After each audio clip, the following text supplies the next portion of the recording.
श्रीमान किशोर कांत जी, जो कि अखिल भारतीय अधिकारी हैं, हमारे साथ हरिद्वार शिविर में भी हमारे संग रहे, हमें उनका आशीर्वाद प्राप्त हुआ। इस 10 दिवसीय यात्रा में भी हमें उनका मार्गदर्शन प्राप्त हुआ है। आइए उनसे कुछ बातचीत करते हैं, अपने उनके क्या अनुभव आए हैं और कहाँ तक ये यात्रा वो सफल मानते हैं। श्रीमान किशोर कांत जी।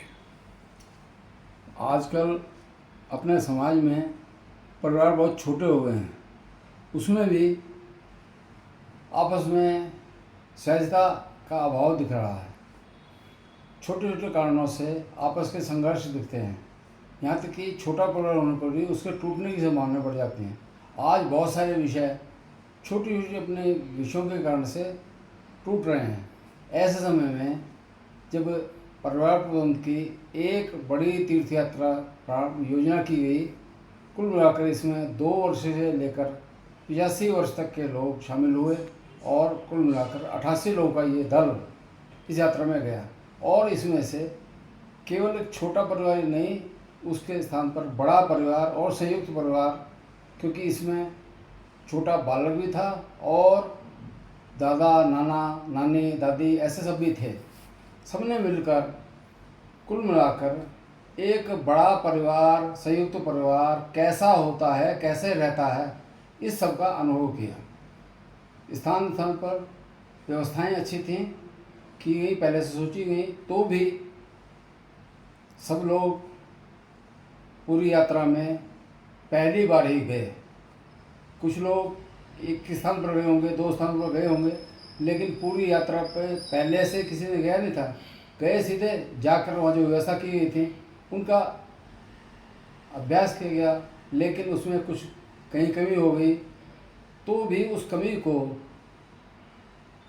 हम मिलकर कैसे पूरा कर सकते हैं, कैसे उसका आनंद उठा सकते हैं। 2 बातें मुझे ध्यान में आ रही है कि कोई भी कमी है तो सबने कमी में एक हिस्सा है कि लोगों का सामान उठाना। तो जितने भी वृद्ध लोग थे उनको भी महसूस नहीं हुआ, हालांकि सबने कोशिश की जितना मेरे से बन सकता है उतना सामान मैं उठाऊं, तो भी जो कोई वृद्ध है उसका सामान किसी दूसरे ने उठा लिया। मैंने देखा, हमारे साथ एक संत भी गए थे, मैंने एक बार देखा उन संत के पास बहुत बड़ा सामान है, 2 बैग थे, कुछ और था, उन्होंने पीठ पर लादा हुआ था। मैंने पूछा इतना सामान आपके पास? कहने नहीं मेरा नहीं है, कुछ लोगों का है। माने वे भी गृहस्थों के साथ रहते से रहते हम संत और गृहस्थ मिलकर रहें, कैसे चल सकते हैं, इसका अनुभव उसमें भी हुआ। तो अपना सामान है तो सामान दूसरे साथी का उठा लेना, इतना ही नहीं, दूसरी बात कि भोजन होता है, भोजन है, पानी है, कहीं मिलता है, तो पानी भोजन भी सबको मिल जाए, आपस में बांटना। अभी यहाँ ध्यान में आ रहा है कि जब गंगा सागर जाने के लिए काकद्वीप की यात्रा चली तो उस समय बस ऐसी थी कि जिसमें स्थान कम पड़ रहा था, क्योंकि बस में डिग्गी इत्यादि की व्यवस्था कम थी। तो सारे सामान और सब लोगों ने मिलकर एक ही बस में 88 लोग एक ही बस में अपने सामान के साथ ठुस कर बैठे, और रास्ता इतना संकरा था कि बस को कहीं रोकना ये संभव ही नहीं हो रहा था। तो भी कुछ अपने योग कार्यकर्ताओं ने जहाँ मौका मिलता था वहाँ 2 मिनट के लिए बस खड़ी हुई तो आसपास की दुकानों से जितना संभव हुआ उतना पानी या बोतल के बोतल लेकर आए और लोगों के बीच में बांटकर, सबने बांटकर खाया, बांटकर लिया। इस तरह से सबको सामूहिकता का, परस्पर सद्भाव का, परस्पर सहयोग का अनुभव हुआ। और ये करते करते सब लोग जो कहीं कठिनाई आई, माने जिस समय वाराणसी पहुँचे तो वहाँ रहने के लिए अपने माधव सेवा प्रकल्प में रहने की व्यवस्था हुई। तो एक बड़ा हॉल था, नीचे गद्दे लगे थे। सब लोगों ने, एक कार्यकर्ता ने कहा कि ये तो ऐसा लगा जैसे हमारी नानी या दादी के घर में आए हैं और उसने पहले से सारी व्यवस्था की है। वहाँ पर भोजन भी वहाँ के लोगों ने घरों से बनाकर लाए थे। तो सबने आनंद से उसको ग्रहण किया।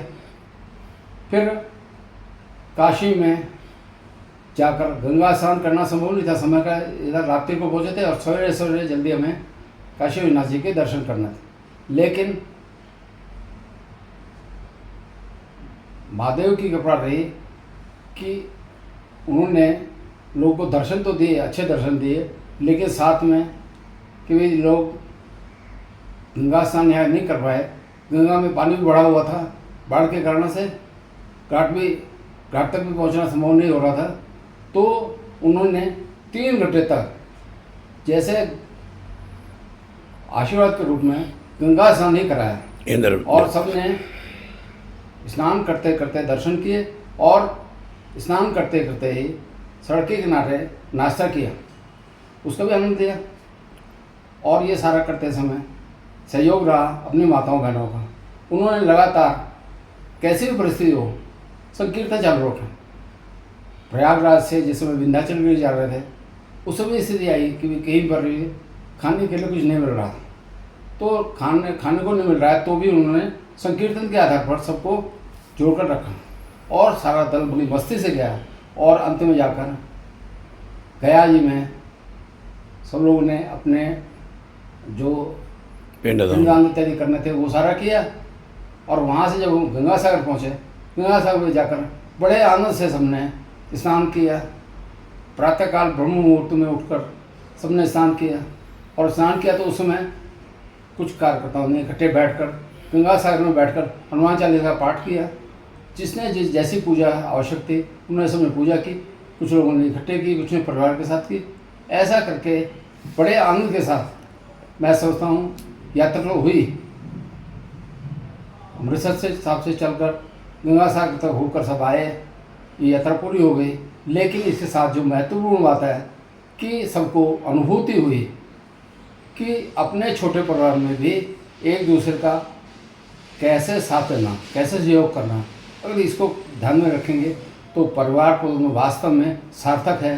क्योंकि केवल परिवार को में कि हमारा भवन कैसा हो, भोजन कैसा हो, हमारी वेशभूषा कैसी हो, यही नहीं, वास्तव में हमारा वर्ष में 2 वर्ष में कुछ समय के बाद आपस में मिलकर भ्रमण हुए हो। वास्तव में तो एक परिवार ही आप आसपास के जो तीर्थ हैं आसपास जाए, लेकिन इसमें एक लंबी यात्रा करके सब लोग आए। और केवल जो लोग गए उनको ही आनंद हुआ कि हम शायद अकेले इतनी बड़ी यात्रा नहीं कर सकते। उनको ही नहीं, उनके परिवार के लोग यही रहे, उनको भी लगा कि हमारे परिवार के, हमारी माताएं हैं, हमारे पिता, हमारे अमुक व्यक्ति इस समूह के कारण से इतनी बड़ी यात्रा कर रहे हैं, हम बड़े धन्य हो गए। इस तरह वास्तव में ये यात्रा सबके लिए बड़ी धन्यता का, बड़े आनंद का और आपस में मिलकर कैसे रहना इसका अनुभव करने वाली सिद्ध हुई, ऐसा मुझे लगता है। भाई साहब, इसमें हमारे 6 बिंदु हैं, 6 भा हम बोलते हैं, भजन, भोजन, भाषा, भूषा, भवन और भ्रमण। क्या आपने को नहीं लगता कि ये 6 के 6 बिंदु भवन भी साथ में आ गया? क्योंकि हम जैसे आपने वर्णन किया है, बनारस का किया है, चाहे वो गंगा सागर का है, चाहे वो अयोध्या जी का है, हम एक ही भवन में किस प्रकार से वहाँ भजन करते हुए रहे हैं, ये मुझे लगता है कि आपको भी अनुभव हुआ होगा। हमने गंगा सागर में जो विष्णु परिषद कार्यालय में जाकर रहे, वहाँ पर 2-4 ही कमरे एसी थे। कुछ लोगों ने आवश्यकता के हिसाब से एसी कमरे चुन लिया, लेकिन बाकी सब लोग बाकी कमरे, क्योंकि समुद्र के किनारे थे, वहाँ पर सोई गर्मी होती है। लेकिन परमात्मा ने इतनी कृपा की, रात को अच्छी हवा चली, बिजली कड़कती रही, वर्षा भी हुई। माने जो नॉन एसी कमरे थे उसमें भी एसी का ही आनंद मिला। इस तरह से, और इतना ही नहीं, जो भोजन की बात है, भोजन केवल जो मिलता है उसको प्राप्त करना। वास्तव में भुवनेश्वर के कार्यकर्ताओं ने व्यवस्था की कि भुवनेश्वर में जब सब लोग पहुँचे तो जगन्नाथ का प्रसाद वहाँ पहुँचाया गया और सब लोगों ने रात को वहाँ पहुँचकर कमरों में स्नान इत्यादि करके तरोताज़ा हुए और उसके बाद जगन्नाथ का प्रसाद ग्रहण किया। इतना ही नहीं, जगन्नाथ मंदिर में जाकर वहाँ भी प्रसाद मिला। फिर गंगा सागर में जब वहाँ के कार्यकर्ता अच्छे पढ़े लिखे ऐसे कार्यकर्ता, कोई वो कर्मचारी नहीं थे, उन्होंने स्वयं भोजन बनाया और उन्होंने भोजन बनाया, उनको देखकर हमारे साथ यात्रा में गई माताएं बहनें वो रोटी बनाने के लिए लग गई। अगले दिन सवेरे सबने मिलकर पूरियाँ बनाई और जो पूरी बनाने के बाद वितरण शुरू हुआ नाश्ते के लिए। तो एक काम मुझे भी करना पड़ा उस समय कि कुछ महिलाएं सहज मन की इच्छा होती है कि हमें गर्म गर्म पूरी मिल जाए, तो जहाँ पूरी बन रही थी वहाँ जाकर खड़ी होंगी, मैंने सबको कहा जोड़कर कि जाकर बैठो आपको मिलेगी। तो सब क्योंकि संयोग से मेरी थोड़ी सी आयु इतनी है और दायित्व के कारण से ये कहो, लेकिन उनको मेरी बात मन में मानी और मान कर वो जाकर बैठे। जब एक कार्यकर्ता पूरियाँ बनी, मैंने उनको कहा एक एक दो को लेकर मत जाओ, थाली में अच्छी तरह भर जाओ, कम से कम 5-7 पूरी 10-12 पूरी लो तब जाओ ताकि कुछ लोगों को मिले। तो उन्होंने जाकर अंत में पूरी दी। तो जो मेरे साथ में एक महिला बैठी, उनको देखो मैं यहाँ कर बैठी, मुझे मिली, मैं मिल जाएगी सब। दूसरी बार उनको मिल गई। बाद में उन्होंने 3 बार यात्रा के बीच में इस घटना का उल्लेख किया कि वास्तव में हम थोड़ा सा धैर्य रखें, धैर्य रखने से सच होता है, ठीक होता है। तो ऐसे मतलब छोटी छोटी बातों से परस्पर एक दूसरे को सुनते हुए, सुनाते हुए, सीखते हुए सब लोग चले। तो इसलिए भोजन के बारे में ऐसा है, सबने भोजन को भोजन समझने का। यात्रा मतलब यात्रा केवल किसी, मैं कभी कहता हूँ कि मॉल में जाकर हम सामान खरीदते हैं, बाज़ार में जाकर सामान खरीदते हैं, ये भी यात्रा है। लेकिन जब तीर्थ यात्रा हो रही है तो तीर्थ यात्रा में भोजन नहीं करते हैं। वास्तव में तीर्थ यात्रा में हम प्रसाद ग्रहण करते हैं। तो जब ये मान लिया कि ईश्वर का प्रसाद है, तो चाहे प्रसाद के रूप में एक तुलसी का पत्ता मिले, चाहे शटर व्यंजन मिले, आनंद मिलता है। और इस अनुभूति को, आनंद को अनुभव सबने किया है। इस आनंद का लाभ केवल वहीं ना मिले, अपने घरों में भी मिले। हमारा घर तीर्थ धाम बन जाए, हमारा घर भक्ति धाम बन जाए, अपना घर युक्ति धाम बन जाए।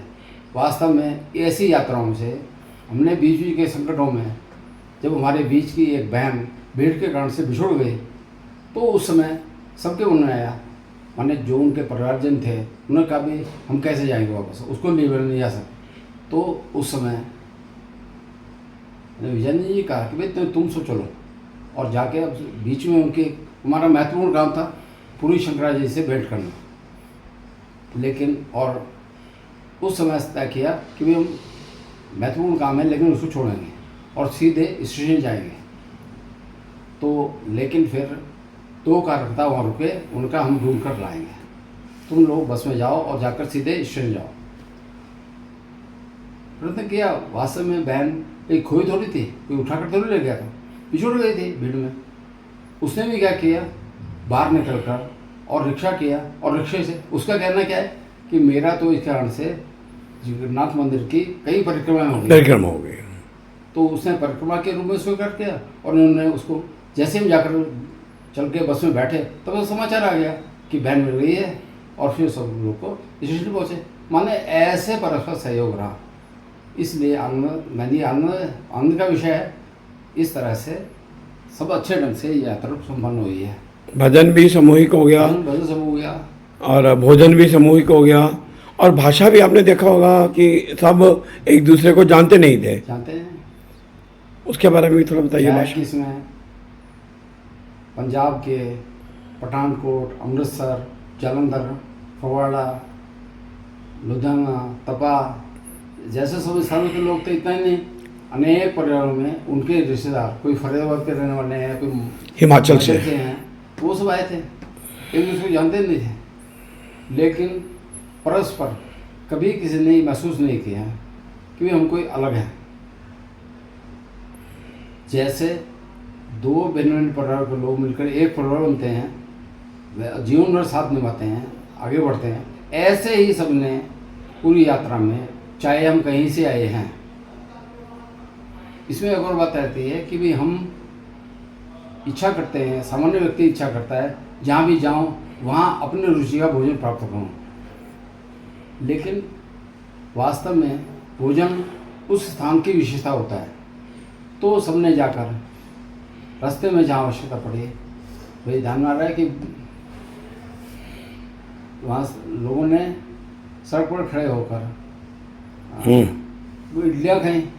इडली भी कौन सी, उसका सांभर के नाते से क्या था, केवल चने का सब्जी जैसे ही था। तो इडली खाई, माने जहाँ जा रहे हैं वहाँ का भोजन प्राप्त कर रहे हैं। और फिर केवल मैं कर रहा हूँ ऐसा नहीं है, साथी भी सब कर रहे हैं, सबने मिलकर इस तरह आनंद लिया। एक भूषा भी हमने तय की थी, धोती डालना है, साड़ी डालना है, वस्त्रों के बारे में भी थोड़ा सा बताइए। लोगों ने प्रयत्न किया, उन्हें ट्रेन में, बस में तो अपने हिसाब से वेश पहना, लेकिन मंदिर में दर्शन करते समय लोगों ने कोशिश की। ये तो मुझे ध्यान में आया, उन्होंने कहा भी मुझे धोती बांधनी नहीं आती, मैं लेकर आया हूँ, बांधनी नहीं आती तो जैसे मर्जी लपेट कर चलो। वो बताया भी, कुछ लोग सिखाने की कोशिश की। ऐसे ही जो महिलाएं हमारे साथ बहनें गई थी, उन्हें भी ऐसे मिले जिन्होंने बहुत कम, केवल जब पहना तब सूट ही पहना, लेकिन उस समय उन्होंने भी बीच में कई जगह साड़ी बांधी। ऐसा नहीं कि उनका अभ्यास नहीं था, कभी बहुत कम हुआ, ऐसा अनुभव आ रहा था कि उनका अभ्यास कम है साड़ी बांधने का। लेकिन ऐसे करके कुल मिलाकर वापसी के समय ट्रेन में अनेक ऐसे लोग मिले जो यात्रा में नहीं थे, बाहर के लोग थे, बंगाल के मिले, कहीं और के भी मिले। उन्होंने हमारा स्वरूप देखकर, हमारे साथियों को सब देखकर, उन्होंने भी कि भी कितना अच्छा ग्रुप है, केवल यात्रा के लिए तो बहुत लोग आते हैं, लेकिन ये लोग कैसे आए हैं। इस तरह से केवल आपस में एक दूसरे को सहयोग करते हुए उनके ऊपर असर हुआ था, नहीं बाकी जो लोग थे, दूसरे लोग, उन पर ही इसका असर हुआ है। और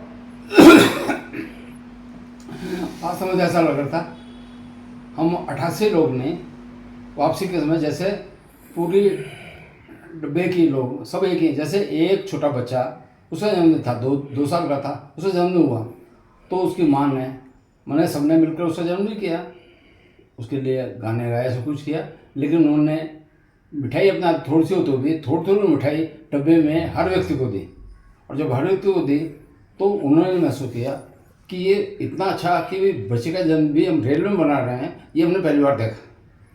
ऐसा नोट लिया। तो केवल यात्रा में थे उनका ही नहीं, जो साथ में मिले, जहाँ भी मिले, ऐसे लोगों को भी अच्छे अनुभव प्राप्त हुए हैं।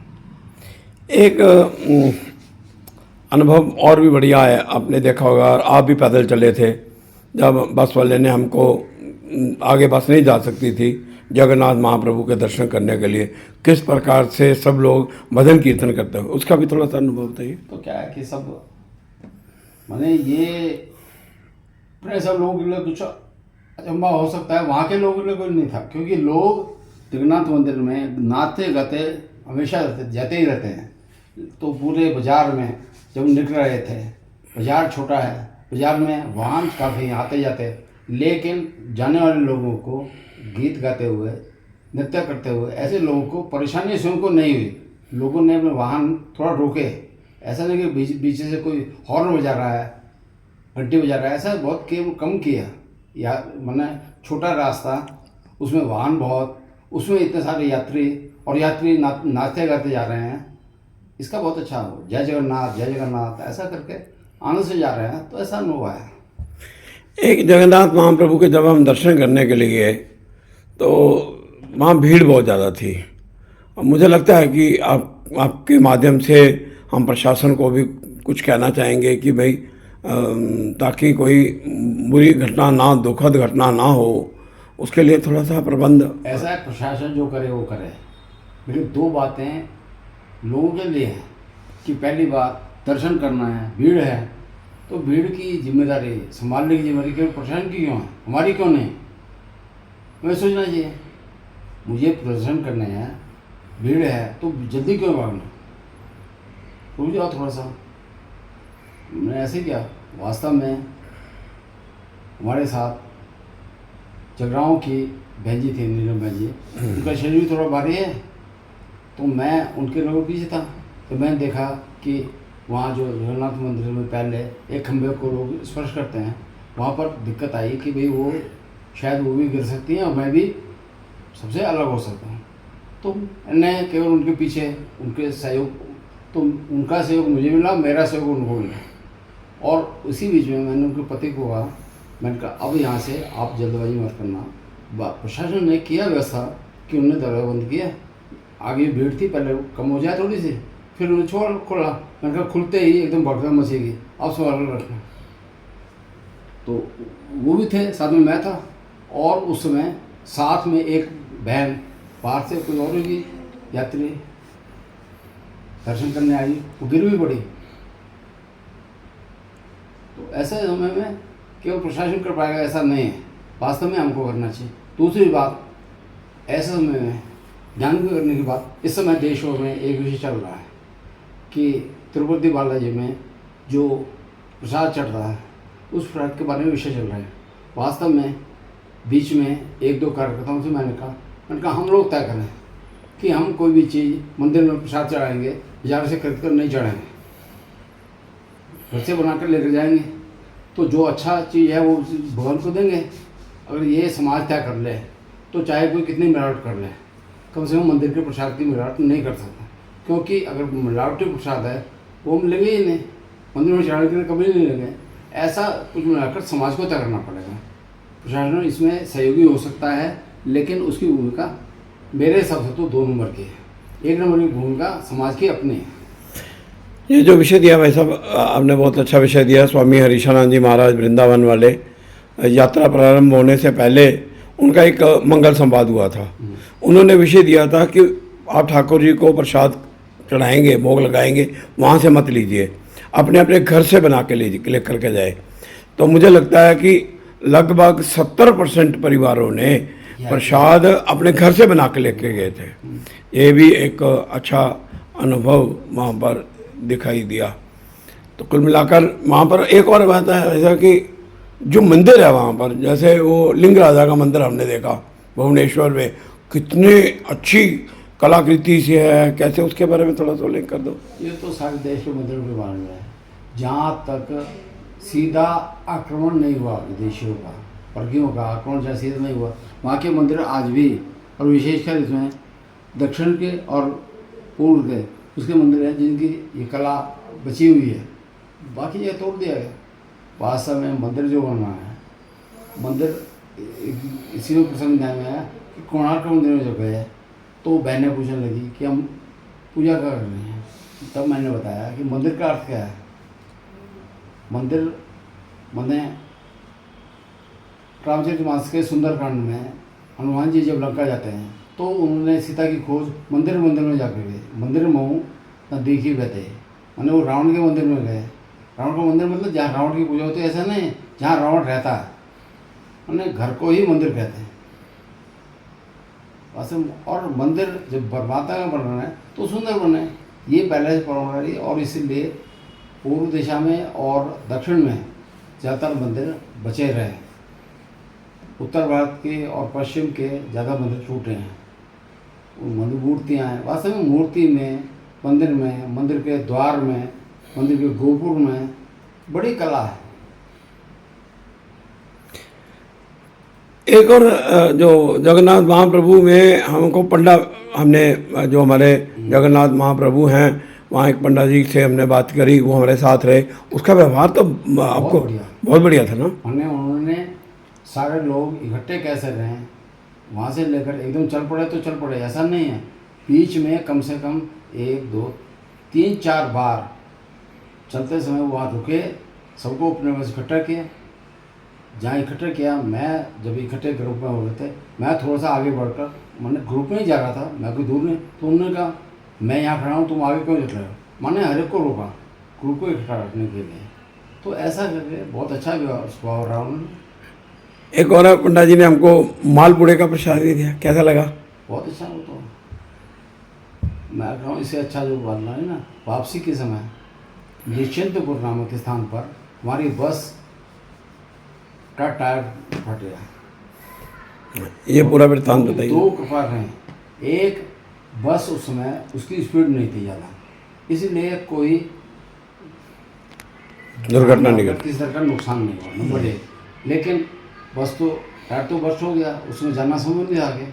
तो दूसरी बात, 1 से लेकर 4 बजे तक बाज़ार बंद है, तो इसलिए ड्राइवर और उसके साथियों ने टायर खोला, स्टेपनी उसमें बदली। लेकिन इस समय जो अनुभव की बात है और मैंने मन प्रसन्न करने वाली बात, धन्य होने वाला था, एक बालिका वहाँ पर आई, खड़ी रही, तो अपने 2 कार्यकर्ताओं ने उसकी कन्या पूजन जैसा किया, उसके चरण छुए और कुछ मिठाई खिलाई।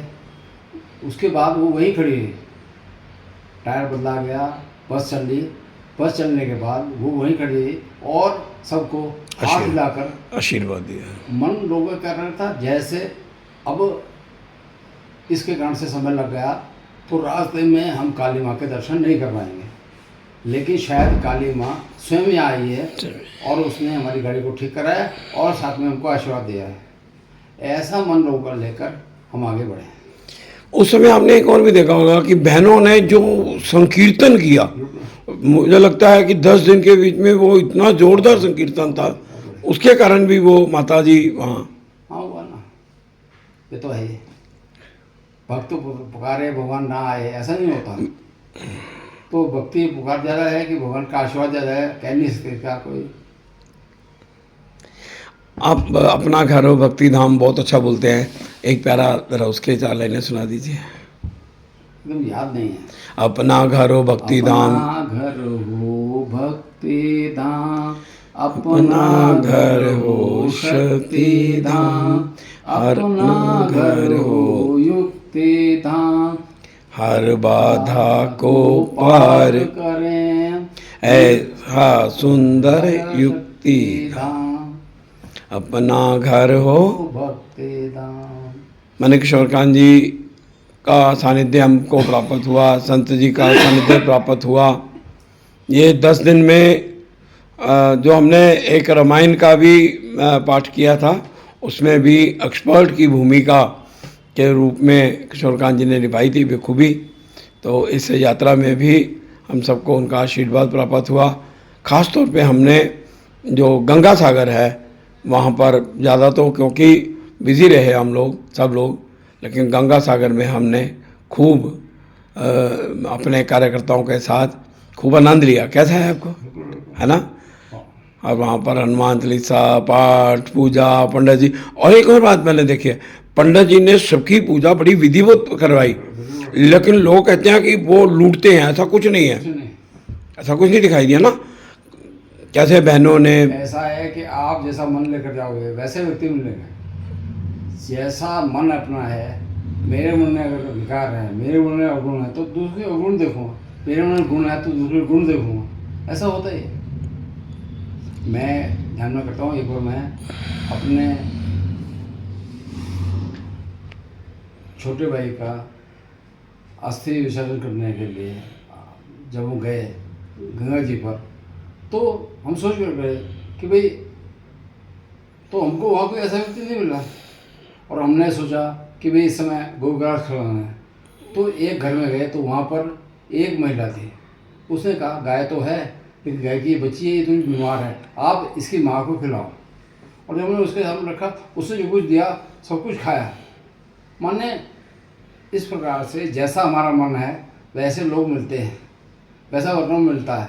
इसलिए तो नानक देव ने कहा अच्छे लोगों का उजड़ जाओ, जिनका मन खराब है उनको कहा बसे रहो।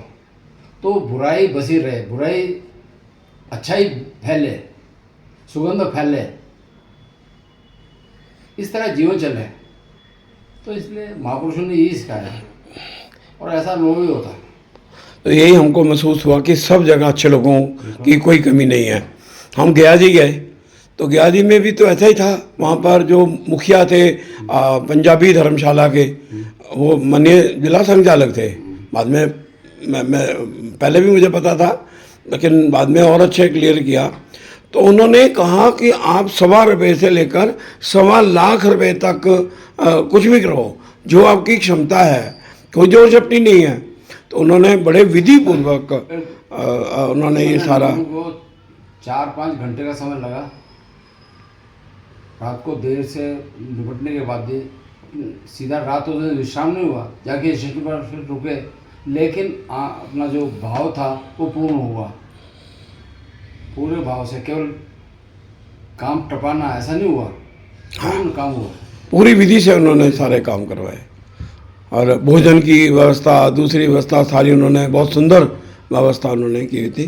तो एक परिवार प्रबोधन की ये जो टीम है, आप सबके आशीर्वाद से, प्यार से भारत की संस्कृति के भी हमने दर्शन किए हैं। कोणार्क टेम्पल में हम गए हैं तो वहाँ पर किस प्रकार से सूर्य का रथ हमने देखा है और किस प्रकार से पुराने पुराने मंदिर, किस प्रकार से मंदिर बने हैं, वो सब कुछ देखा है। तो आइए, पंजाब की हमने सबने एक प्रण किया था इसमें यात्रा में, आपको बता दें कि पंजाब नशा मुक्त हो, पंजाब अपने स्वाभिमान के साथ जीना सीखे, हर परिवार रंगला परिवार बन जाए। इस यात्रा का मुख्य उद्देश्य यही था और मुझे लगता है, आपकी बातों से भी लगता है कि हम काफ़ी हद तक इसमें कामयाब हुए हैं। और आने वाले समय में एक हम व्यक्तित्व विकास शिविर बच्चों का, बहनों का, भाइयों का 3 दिन का लगाएंगे। मुझे लगता है कि हम इस और दिशा की ओर आगे बढ़ेंगे।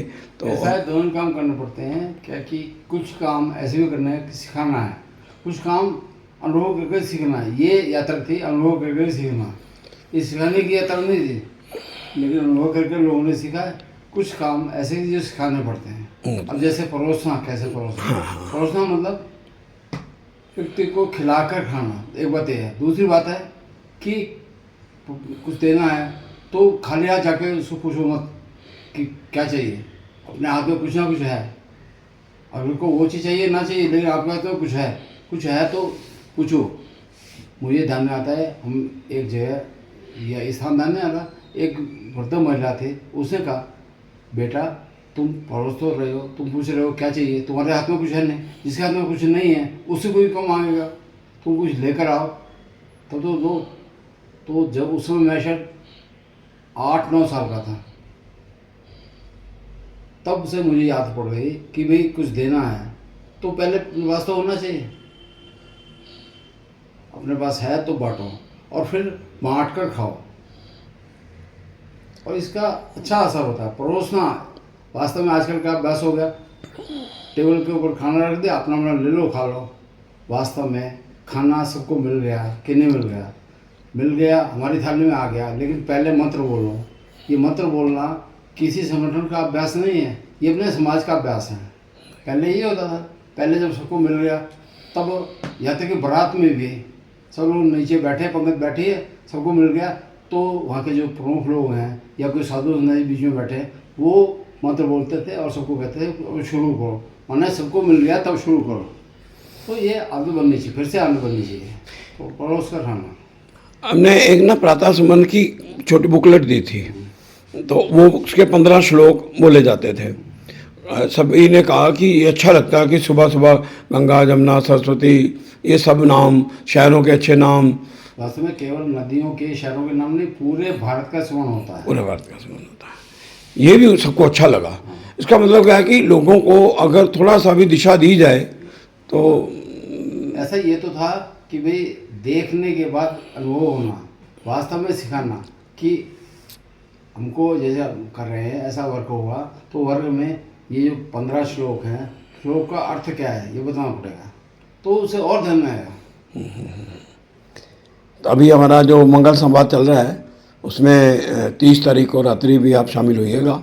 उसमें भी ये जो अनुभव लिए जाएंगे और जो बातें बताने वाली हैं वो आपने बतानी हैं। जय श्री राम, जय श्री राम।